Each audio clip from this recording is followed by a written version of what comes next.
Okay, so conditions for special parallelograms. And when they call special parallelograms, we're talking about rectangles and rhombus. Okay, rectangles, rhombus.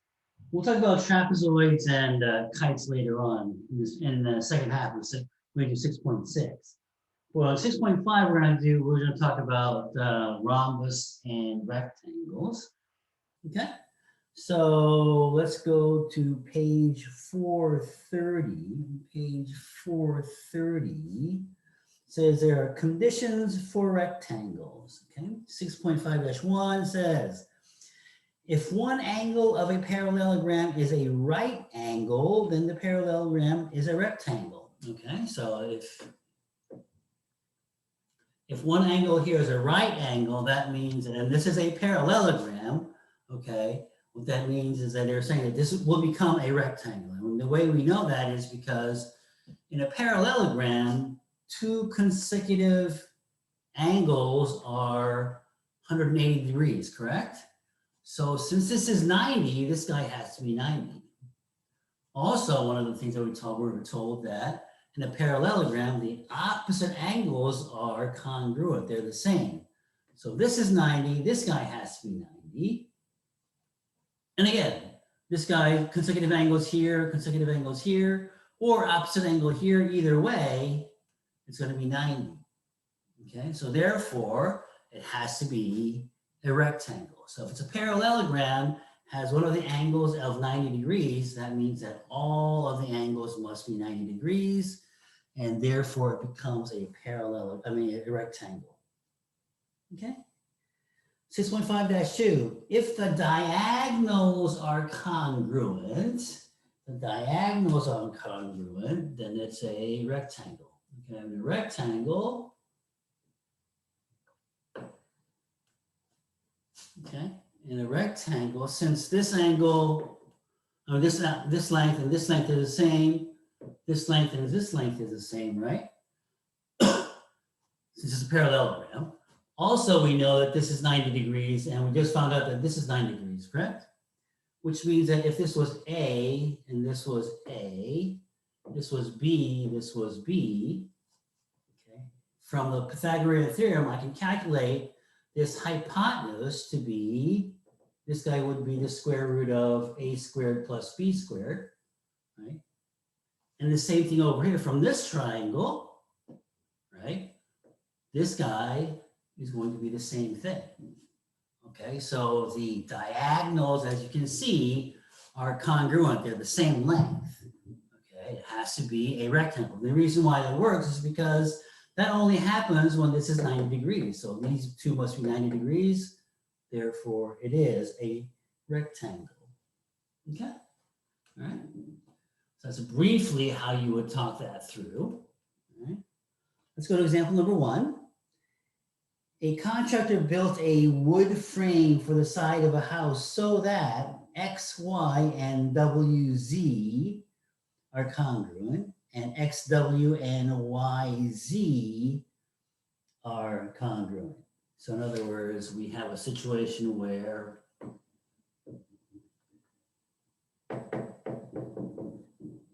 we have X, W, Y, Z, and we were told that this guy and this guy is congruent, this guy and this guy is congruent. Found that X, Z, and WY must, using a tape measure, the contractor found that X, Z, and WY are equal. So they found that this guy is going to be equal to this guy, okay? All right. And actually, so they found that this is congruent. That means that, so why must the frame be a triangle? Well, it's because of theorem 6.5-2, right? The diagonals of the parallelogram are congruent. It must be a rectangle, right? So this guy and this guy, we were told they're the same. So therefore, it must be a rectangle, okay? Just a quick note here.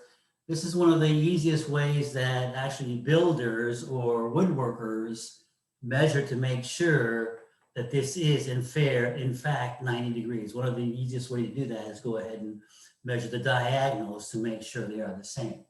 Because if they're not the same, what does that mean? It means that it's kind of leaning towards this way or that way, right?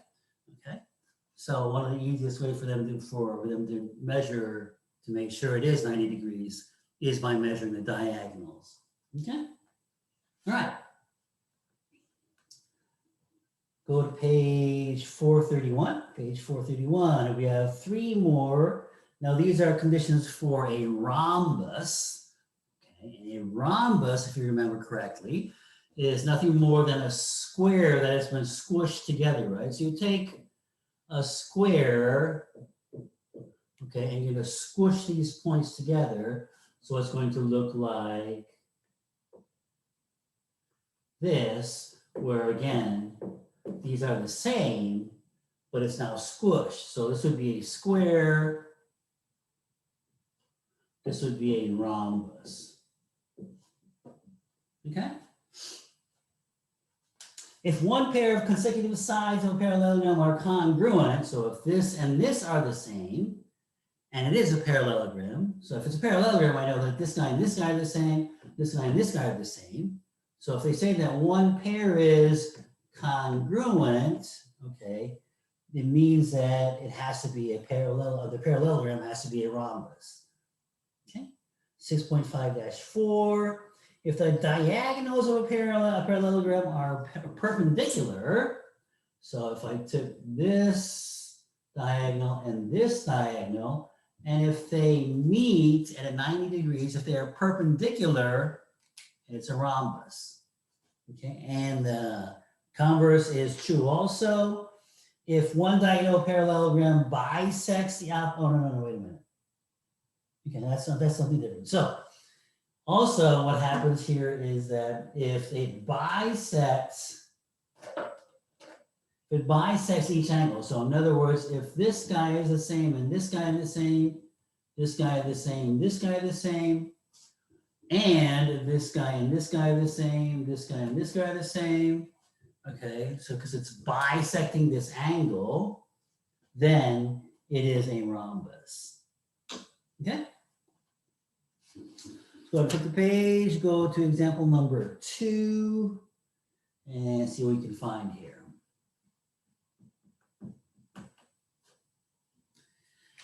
Okay, example number 2. We have determine if the conclusion is valid. If not, tell what additional information is needed to make it valid. Okay, we have an A, B, C, D here.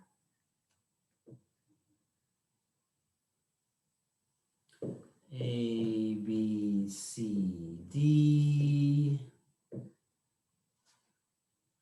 We have A, B, C, D. Given that A, B, and C, D are congruent, A, B, and C, D are congruent, and B, C, and AD are congruent. Also, we know that AD and DC are perpendicular, and AC and BD are perpendicular here. Conclusion, ABCD is a square. Okay, let's see if we can find out if this is a square. Okay, so we know that this and this are congruent, and this are congruent. Therefore, this guy is a parallelogram, right? We know that. Parallelogram. So we have figured out that it's a parallelogram. Okay, the question is it going to be a special parallelogram? Okay. So we have the diagonals meeting at 90 degrees. So what does that tell us? What can we glean from that?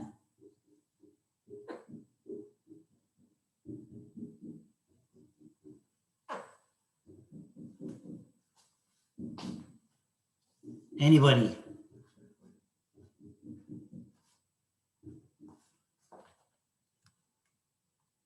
Jose, what does that mean? What does that give us? What does that tell us? Which What special parallelogram that we talked about so far had the two diagonals meeting in a perpendicular at 90 degrees? Would it be a rhombus? It would be a rhombus, correct? So it is a rhombus. Okay. So what does that mean? It's a rhombus, meaning that not only are these two congruent and these two congruent, they're actually all four are congruent, right? Because it's a rhombus. Okay. Since it's a rhombus, all sides are the same, and this angle here is 90 degrees, which means that the opposite has to be 90 degrees, which means that this guy has to be 90 degrees and this guy has to be 90 degrees, right? So therefore, it is actually a square, okay? We have all the conditions here for it to become a square. We do not need any more additional information there, okay? Okay, so that was that. Now let's do a different one with the same, we're gonna have the same drawing here where we have A, B, C, D, and we have two diagonals here. We are given that A, B, and B, C are congruent. So A, B, and BC are congruent, okay? Well, we were also told what? We also know that's a parallelogram, right? So blah, blah, blah, blah, blah, where are we at? Okay, so what do we know? I know that this guy and this guy are going to be the same. I know that this guy and this guy are going to be the same since it's a parallelogram. But I also was told that this guy and this guy are the same. This guy and this guy are the same, which means that this guy and this guy are the same, which means that all four are the same, right? Since that all four are the same, we can say that it is a rhombus, right? Yeah, so it's a rhombus, okay? Well, wait a minute. But we do not know that it's a parallelogram, okay? We were not told that it's a parallelogram, okay? So all we know is that since we do not know it's a parallelogram, okay, I cannot make this conclusion here, right? All I know is that this guy and this guy are the same, okay? All I know is that this guy and this guy are the same. I'm not given anything else, okay? Which means that this could be really anything, okay? I do not know that this is 90 degrees. It looks like it is, but I do not know, right? All I know is that these two are the same. That's all I know, okay? So yeah, if it was a parallelogram, it would be a rhombus, right? But since we don't know that, we can't say anything. Okay, let's go ahead and do example number 3.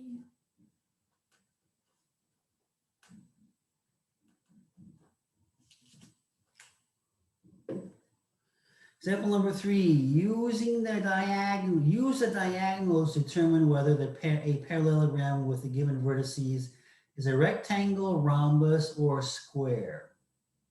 Okay, so let's go ahead and draw this out.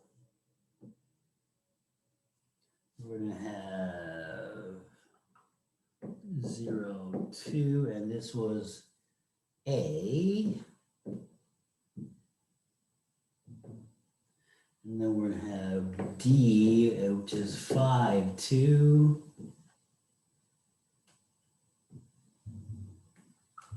And we have 2 more points here. I'm going to assume this is B and C.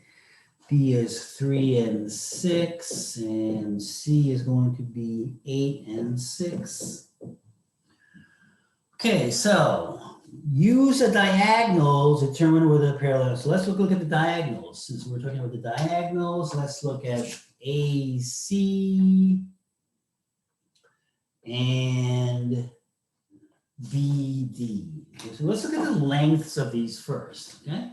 So AC, the length of the distance between A and C is going to be x2 minus x1 squared plus y2 minus y1 squared. So I'm going to have square root of 8, which is 64. This is 4. That would be 16, which would be square root of 80, which just happens to be that. So it's going to be 4 root 5. Square root of 16 is 4, right? Then we have BD. Let's look at the length of BD. BD, so x2 minus x1 squared plus y2 minus y1 squared. We have 2 squared, which will be 4. Array of negative 4 squared, which would be 16. Square root of 20, which is 2 root 5. So these two are not congruent. They're different lengths, right? They're different lengths, okay? If they turned out to be the same length, what could we have said? If the diagonals were congruent, that is a condition for a what? Daniel. Is it a is it a rectangle? Yes, it would have been a rectangle. Very good. Okay, if the diagonals were congruent, it would have been a rectangle, but they are not, so it's not a rectangle. Okay, so we can find out. So you cross a rectangle off. So it's either going to be a rhombus or a square. Okay, so how would we prove that it was a square?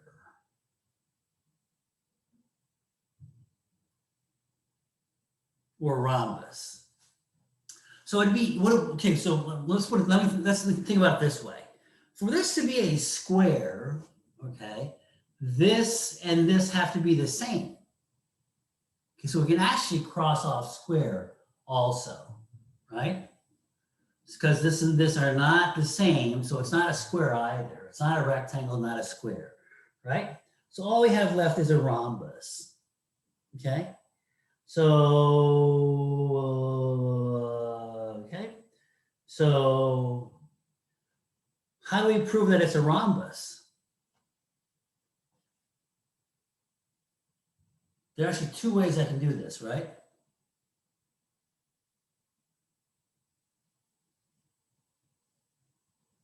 I can either prove that this guy and this guy are the same, right? Because then it would be a rhombus, right? Or I can prove that this guy is 90 degrees, right? So which one would be easier?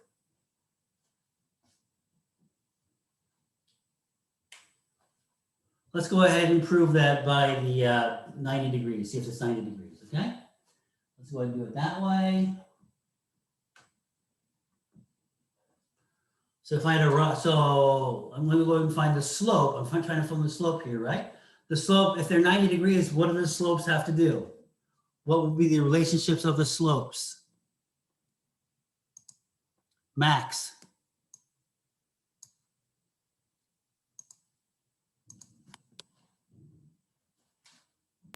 I'm not sure. Okay, if the 2 slopes are perpendicular, okay, the Evan, what is the relationship of the slopes? Will they be the same? If the slopes were the same, that means that they would be going like this, right? Which means they would be parallel, okay? So if the slopes are opposite reciprocals, if they multiply to -1, then they are perpendicular, okay? So let's go ahead and look at the slope of AC. So the slope of AC is going to be y2 minus y1 over x2 minus x1, 4 over 8, which is 1/2. The slope of BD here to here, okay? So now we have y2 minus y1 over x2 minus x1, negative 4 over 2, negative 2. So yes, indeed, when I multiply these two together, I get negative 1, okay? So therefore, yes, this is 90 degrees. Okay, it is 90 degrees, and therefore, it is a, what? Rhombus, right? It's a rhombus, right? Okay, so that's that, and let's do the second one. So that was A, now let's look at B. B, we have the same one. Okay, we have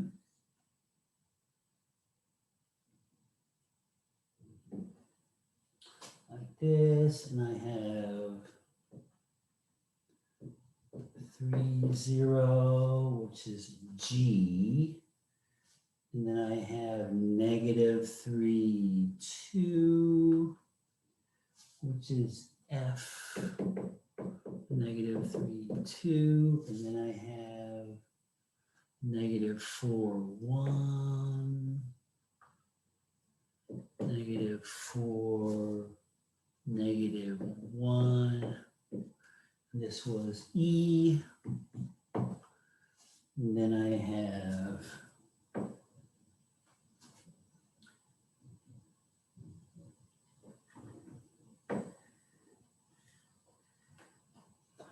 H here, which is 2 and negative 3. Okay. So again, let's do the same thing. We're going to do the diagonals. So let's go to diagonals here. So the diagonals, we have EG and FH. So let's look at EG. Length of EG, right? EG here, here to here. So we're going to call this X2 minus X1.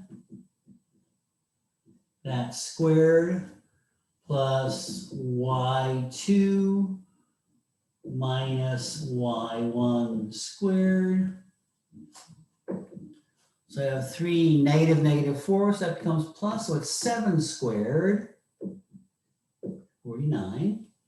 Over here I have negative minus 1, which is plus 1, so 1 squared,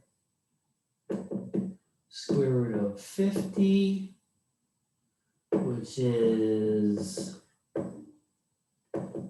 5 root 2. Then we have FH. So let's look at that one. X2 minus X1 squared. Then we have Y2 minus Y1 squared. 2 minus 3 is 5, so it's 25.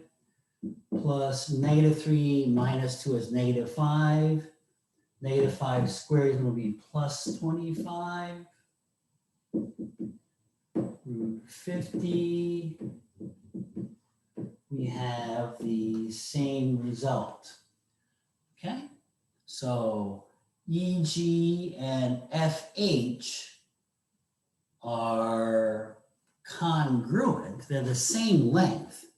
Okay, which means that automatically this has to be what?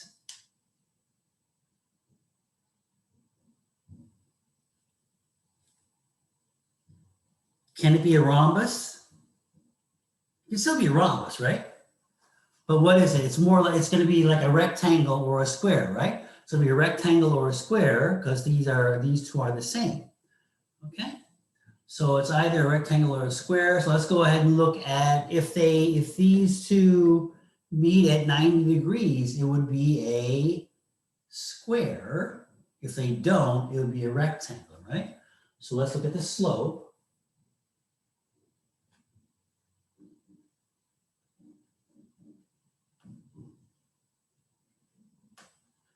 So look at the slope. If we look at the slope, so we have what? F, let's look at the slope of EG. Okay, so it'd be y2 minus y1 over x2 minus x1. This would be the slope. So I have 1 on top, 3 minus, so this would be 7. Let's look at the slope of FH. FH, gonna be this guy here, okay? So I'd have y2 minus y1 over x2 minus x1. And I get minus 5 on top. 2 is, this would be 5, negative 1. Okay, so definitely they are not perpendicular because when I multiply these two together, I do not get negative 1. Okay, so therefore these do not meet at 90 degrees angle, which means that this has to be a rectangle, right? It can't be a square. Okay. All right. Yep, we're done. That's it. Are there any questions on what we talked about so far?